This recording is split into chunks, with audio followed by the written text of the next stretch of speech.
Once upon a time, in the ancient land of Kahndaq, there was a man named Teth-Adam who would one day be known to the world as Black Adam. Kahndaq was a land of legends known for its mystical forces and secrets of unimaginable power. It was a place where magic flowed through the earth like rivers, and those who could harness it were feared and respected. But Kahndaq was also a land in chains, held captive by tyrants who ruled with iron fists, causing its people to suffer. Teth-Adam was born in this time of darkness, a champion who sought justice for his people. He was not born with the powers that would make him legendary. Instead, he was a man of strength, honor, and loyalty to his family and his people. His family was everything to him, and he believed that he could bring change to Kahndaq if he could only find the strength. But his strength alone wasn't enough to defeat the oppressors.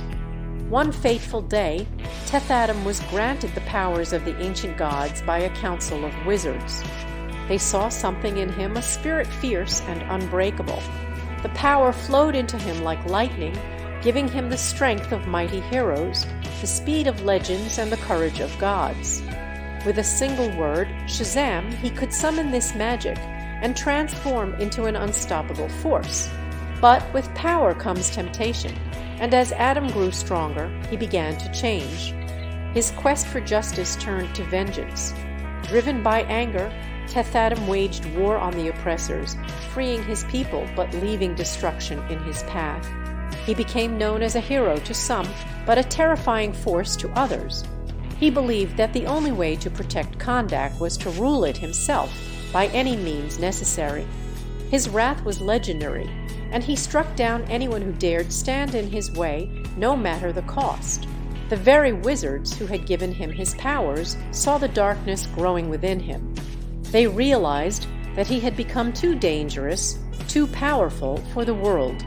And so, in a final act of desperation, they imprisoned him in a magical tomb hidden away for millennia, hoping that his fury would never again see the light of day. But centuries passed, and the world changed. Kahndaq suffered under new tyrants, and the people whispered legends of their once great champion who would rise again to protect them. One day, the tomb was discovered, and with it, the power of Teth-Adam was unleashed once more. Now, reborn as Black Adam in the modern world, he found himself in a world that had forgotten him, but still needed a protector. But Black Adam was no ordinary hero. His justice was swift, and his vengeance was fierce. He clashed with the heroes of today, who sought to protect the world in their own ways. But Black Adam's sense of justice was unyielding and ruthless. As he wrestled with his place in this new world, Black Adam came to understand that perhaps the greatest power of all was not in his strength, but in his choice to protect rather than conquer. He stood at the crossroads, a god among mortals, wondering if he could ever be the hero he had once aspired to be. And thus, the legend of Black Adam continued a champion, both feared and revered, bound to protect his people, but haunted by the shadows of his past.